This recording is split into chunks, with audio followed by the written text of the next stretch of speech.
আজি পবিত্ৰ মহাশিৱৰাত্ৰি দিনত মই আমাৰ শিৱসাগৰৰ ভিতৰত পবিত্ৰ শিৱদৌললৈ আহি প্ৰভু শিৱৰ ওচৰত প্ৰাৰ্থনা জ্ঞাপন কৰিছোঁ আৰু সকলোৱে দেখিছেই যে ইয়াত বহুত মানুহখিনি ইয়াত উপস্থিত সকলোৰ জীৱনত নিশ্চয় বহুতখিনি তেওঁলোকৰ আশা আছে ভগৱান শিৱই যে সকলোকে শক্তি প্ৰদান কৰে আৰু আশীৰ্বাদ দিয়ে যে পৰৱৰ্তী দিনত তেওঁলোকে বিপদৰ পৰা আঁতৰত থাকক আমাৰ মেধাৱী যুৱক যুৱতীসকল যে আজি তাৰিখত তেওঁলোকৰ নিজৰ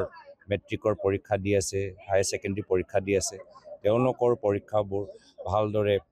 তেওঁলোকে পাৰ কৰি যাওক সেয়া মই কামনা কৰিছোঁ আৰু ইয়াত এই শিৱদৌলটো হৈছে আহোম ৰাজত্বকালৰ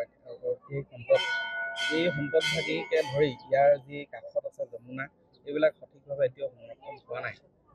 এই সন্দৰ্ভত কি পৰামৰ্শ আগবঢ়াব মই যোৱা কিছুদিনৰ পৰা স্থানীয় ৰাইজৰ লগত মত বিনিময় কৰি আছোঁ আৰু তেওঁলোকেও এই একেখিনি সমস্যা মোক কৈছে যমুনাৰ